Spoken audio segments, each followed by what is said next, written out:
Good morning all of you. RCI school Bansur की online classes में आप सभी का स्वागत है। तो आज हम हमारी नेक्स्ट पोएम जो है let me not to the marriage of true minds, इस पोएम को जो कि विलियम शेक्सपियर ने लिखा है, इसकी स्टार्टिंग हम करने जा रहे हैं। तो लेट्स रीड द पोएम। तो चलिए अब हम इसकी शुरुआत करते हैं। सबसे पहले विलियम शेक्सपियर का जहाँ नाम आता है तो एक बहुत ही महान पोएट, ये है आपकी poem let me not to the marriage of true minds, जो कि विलियम शेक्सपियर की लिखी हुई है। ये 14 लाइन्स की पोएम है जिसे एक सोनेट कहा जाता है। 14 लाइन की पोएम को एक सोनेट हम कहते हैं। अबाउट द पोएट देख लीजिए, विलियम शेक्सपियर जो हैं उनके बारे में कि पोएट कौन थे ये। William Shakespeare 1564 to 1616, William Shakespeare जिनका जन्म 1564 में हुआ था, 1616 में इनका देहांत हुआ था, was one of the greatest poets was the one of the greatest poets, महानतम कवियों में से एक थे, एंड ड्रामेटिस्ट नाटककार थे ऑफ द इंग्लिश लैंग्वेज, यानी अंग्रेज़ी भाषा के महानतम पोइट में से एक थे, महानतम नाटककारों में से एक थे। Born at Stratford Avon on Avon England, और इंग्लैंड के स्ट्रेटफोर्ड ऑन एवन इंग्लैंड में इनका जन्म हुआ था। He went to London where his reputation as a dramatist and poet was established. He went to London, England में इनका जन्म हुआ। उसके बाद he went to London, वो लंदन चले गए, where जहाँ पर his reputation, उनकी जो प्रतिष्ठा थी as a dramatist, कि ये एक नाटककार हैं, and poet, और ये एक कवि हैं, was established, स्थापित हुई।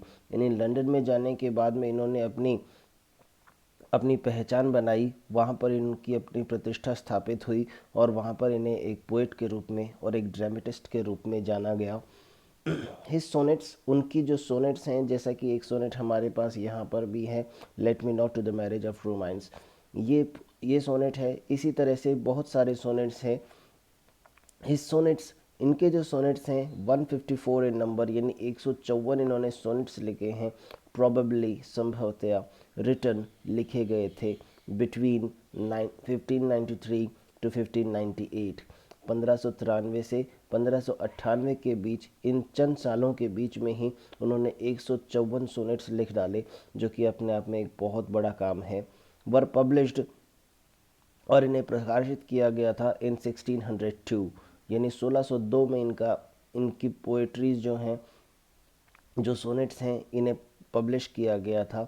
The above sonnet is sonnet number 116। The above sonnet, उपयुक्त जो आपको सोनेट दिया गया है, इस सोनेट नंबर 116 116वें नंबर का सोनेट है। इन विच, जिसमें in which we have a depiction of true love, in which, जिसमें वी हैव ए डिपिक्शन, हमारे सामने एक चित्रण किया गया है, ऑफ ट्रू लव, यानी सच्चे प्यार, उनका जो प्यार है, सच्चा प्यार जो है, क्या होता है सच्चा प्यार, इस चीज़ के बारे में इन्होंने डिपिक्ट करने की या चित्रण करने की कोशिश की है। हिज वॉल्यूमिनस वर्क्स इंक्लूड, उनके जो विस्तृत, बहुत ही बड़े, जो बहुत सारे उनकी रचनाएं हैं, उसमें शामिल हैं 37 प्लेज, 37 नाटक, उन्होंने 37 नाटक भी लिखे हैं, एंड और 2 नरेटिव पोएम्स, और 2 नरेटिव पोएम्स भी लिखी हैं। तो ये हैं विलियम शेक्सपियर, अपने आप में एक महान व्यक्तित्व हैं, और इंग्लिश लिटरेचर में इनका योगदान जो है बहुत ही ज़्यादा सराहनीय रहा है। हर एक लिटरेचर का स्टूडेंट जो है इन्हें हमेशा हमेशा के लिए याद रखता है। साहित्य के क्षेत्र में इनका जो योगदान है, इसे हम कहने का अर्थ ये है कि ये एक ऐसे पोएट हैं जिनको देख करके, जिनकी रचनाओं को पढ़ करके बहुत से अन्य पोएट्स ने प्रेरणा ली, और प्रेरणा ही नहीं ली बल्कि उनसे बहुत कुछ सीखा और उन्होंने अपने आप को बनाया। मिल्टन जैसे पोएट्स हैं जिन्होंने शेक्सपियर को अपना सब कुछ माना, अपने गुरु के रूप में मानते थे। तो ये थे हमारे विलियम शेक्सपियर। तो इनकी जो पोएट्री है let me not to the marriage of true minds, ये एक ऐसी पोएट्री है जिस पोएट्री में विलियम शेक्सपियर जो हैं वो सच्चे प्यार का वर्णन करते हैं। ये पोएम जो है वो शेक्सपियर ने एक ऐसे व्यक्ति को संबोधित किया है एक ऐसा व्यक्ति जिसे शेक्सपियर बहुत प्यार करते थे, जिसे बहुत ज़्यादा वो पसंद करते थे, और उन्हें उन्हें संबोधित करते हुए लिखा है। तो उन्होंने उनसे ये, वो उस नवयुवक को बहुत ज़्यादा पसंद करते हैं और वो ये कहते हैं कि उन्हें एक ऐसी लड़की से विवाह कर लेना चाहिए जिससे वो प्यार करते हैं। और वो कहते हैं कि प्यार जो है वो सच्चा प्यार वही होता है जो समय के साथ साथ उसमें किसी तरह का कोई बदलाव नहीं आता है, वो लगातार आगे बढ़ता रहता है। समय के बहाव के साथ साथ, उम्र के बढ़ने के साथ साथ उसमें किसी तरह की कोई कमी नहीं आती है। ऐसा प्यार ही सच में, वास्तव में सच्चा प्यार होता है।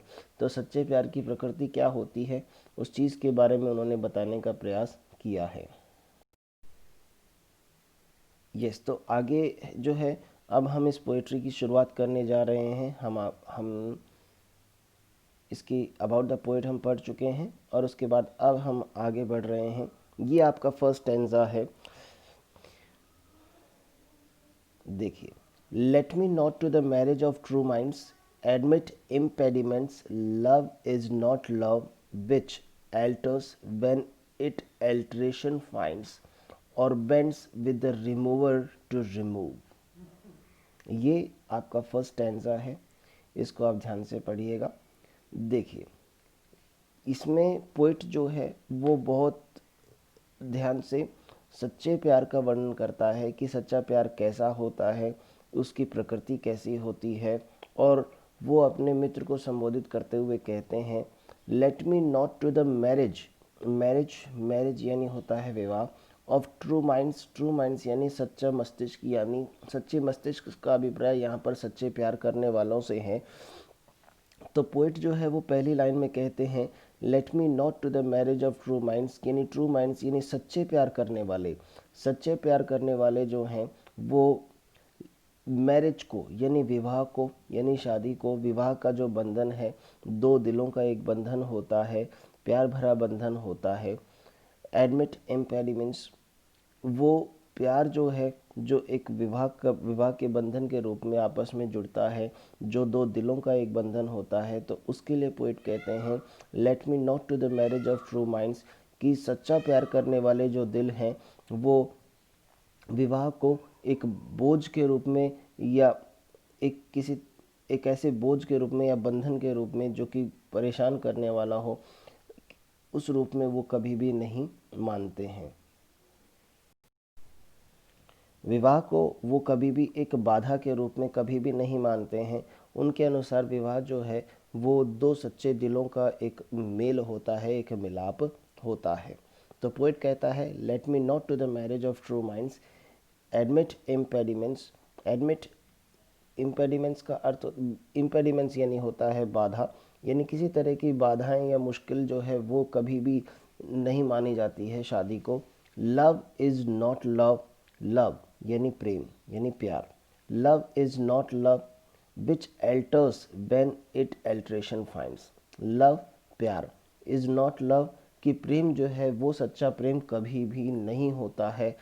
विच जो, एल्टर, एल्टर यानी होता है बदलना, परिवर्तन होना। विच एल्टर्स जो बदल जाता है, व्हेन जब, इट एल्ट्रेशन फाइंड्स जब इसके अंदर बदलाव किया जाए, यानी जब प्रेम जो है वो अगर बदलने की कोशिश की जाए और अगर वो बदल जाए तो वो सच्चा प्यार नहीं होता है। अगर लोग इसमें बदलाव करना चाहें, बदलाव करने का कोई कारण ढूंढना चाहें और फिर अगर वो बदल जाए तो वो सच्चा प्रेम नहीं होता।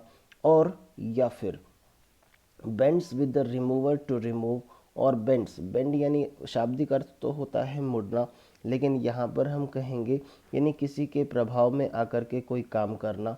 With the remover to remove, यानी कहने का अभिप्राय ये हुआ, पोइट ये कहना चाहता है कि वो प्रेम जो है वो सच्चा प्रेम नहीं होता जो किसी के प्रभाव में आकर के अपने रास्ते से भटक जाए।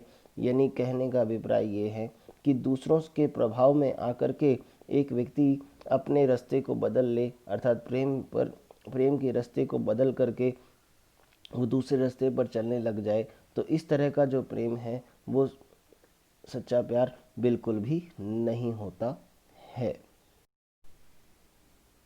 यस, तो ये हमारा पहला स्टैंजा था। Let me not to the marriage of true minds admit impediments, love is not love which alters when it alteration finds or bends with the remover to remove.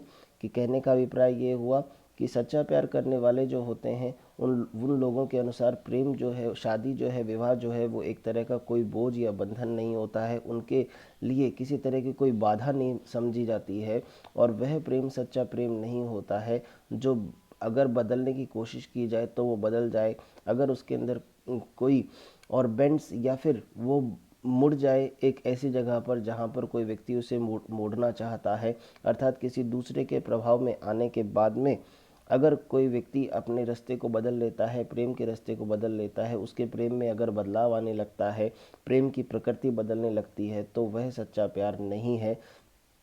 अगर उसे कोई बाधा के रूप में समझता है, कोई परेशानी के रूप में समझता है, तो वो सच्चा प्यार नहीं है। अगर कोई व्यक्ति प्रेम की जो प्रकृति है उसके अंदर किसी तरह की विकृति लाने की कोशिश करता है और अगर वो विकृत हो जाए, अर्थात उसमें अगर कोई बदलाव आ जाए, तो वह सच्चा प्यार कभी भी नहीं होता है। तो ये पोएट ने अपनी फर्स्ट स्टैंजा में बताने की कोशिश की है।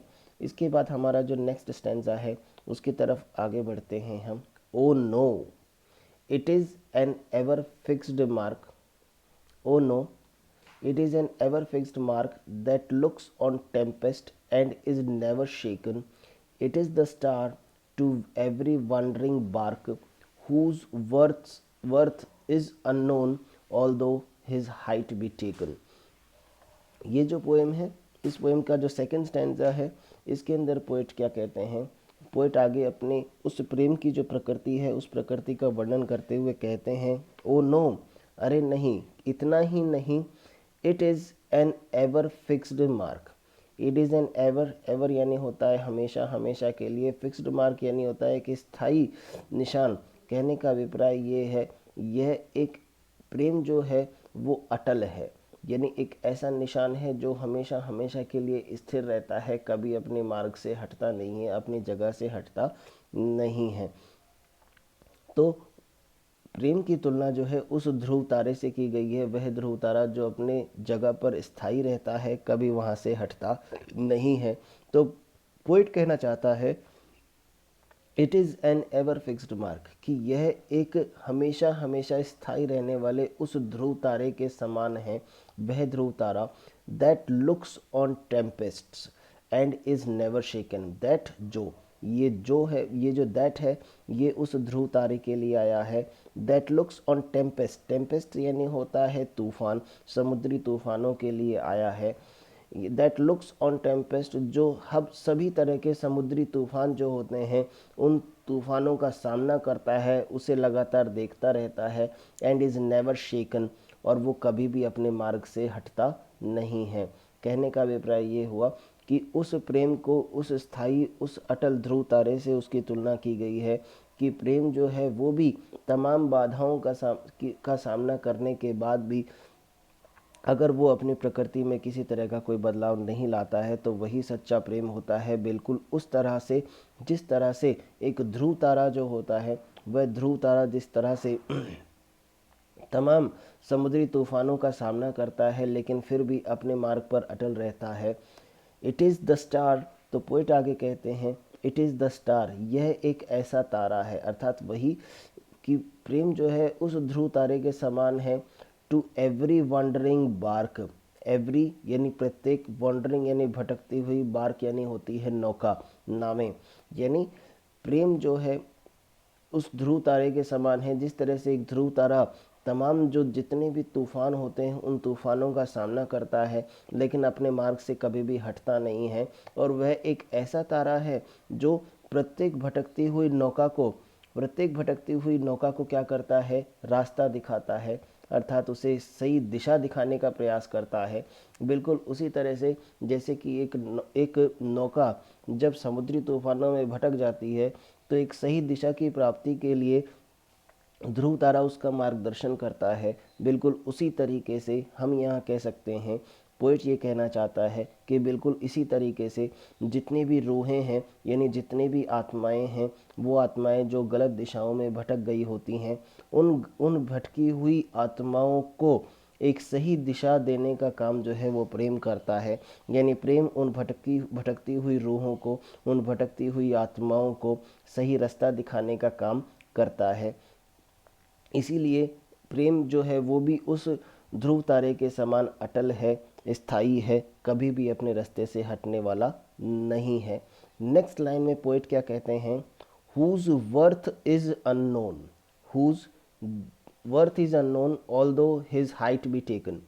इसमें पोइट कहना चाहता है it is the star to every wandering bark, कि ये एक ऐसा तारा है जो कि हर एक भटकती हुई नौका को सही रास्ता दिखाने का प्रयास करता है। हुज वर्थ यानी उस ध्रुव तारे के लिए कहा गया है कि ये जो वो ध्रुव तारा है, कि वो ध्रुव तारा हुज वर्थ इज अननोन, जिसका महत्व जो है, उस ये जो तारा है, इस तारे का महत्व जो है वो अनजान है, अर्थात उसकी महत्व का हम अंदाज़ा भी नहीं लगा सकते। ऑल्दो यद्यपि हिज हाइट बी टेकन, उसकी जो ऊंचाई है उसका हम अनुमान लगा सकते हैं, अर्थात ये जो ध्रुव तारा है हमसे कितनी ऊंचाई पर है, उस ऊंचाई का तो हम अंदाज़ा लगा सकते हैं, उसकी दूरी का तो अंदाज़ा लगा सकते हैं, लेकिन वो जो अपना एक महत्वपूर्ण योगदान देता है, उस योगदान का जो आकलन है वो हम कभी भी नहीं कर सकते। अर्थात प्रेम जो है, प्रेम का महत्व क्या होता है एक व्यक्ति के जीवन में, वो एक व्यक्ति के जीवन में कितना कुछ बदलाव ला के रख देता है। वो किस तरह से एक व्यक्ति जो गलत रास्तों पर जा रहा होता है उसे सही रास्ते की तरफ लेकर आ जाता है, उसके जीवन में एक बहुत ही अच्छा बदलाव लेके आता है प्रेम। यानी इन चीज़ों का जो अनुमान है, ये सारी चीज़ों का जो महत्व है, इस महत्व को कभी भी आंका नहीं जा सकता। बिल्कुल उस तरह से जैसे कि एक ध्रुव तारा होता है और ध्रुव तारे की ऊंचाई का अंदाज़ा लगाया जा सकता है कि वो हमसे कितना दूर है, उसकी दूरी का अनुमान लगाया जा सकता है, लेकिन उसका जो महत्व है वह महत्व कि वो भटकती हुई नौकाओं को किस तरह से मार्गदर्शन देता है और किस तरह से उन लोगों को जो समुद्री तूफानों में फंसे होते हैं उनको उस तूफान से बाहर निकालने में अपना महत्वपूर्ण योगदान देता है, उस योगदान का जो आकलन है वो हम कभी भी नहीं लगा सकते। तो जिस तरह से एक ध्रुव तारा बहुत ही महत्वपूर्ण होता है अपने स्थान पर, जो कभी भी अपने मार्ग से भटकता नहीं है, हमेशा अटल होता है, बिल्कुल उसी तरीके से प्रेम की प्रकृति भी कुछ इसी तरह की होती है। वह भी लगातार अपने हर एक व्यक्ति को जो मार्ग से भटक गए होते हैं उन्हें सही मार्गदर्शन प्रदान करता है और उनके जीवन में खुशियां प्रदान करवाता है। तो ये सेकंड स्टैंजा था, इसको हम आगे कंटिन्यू करेंगे। देखिए,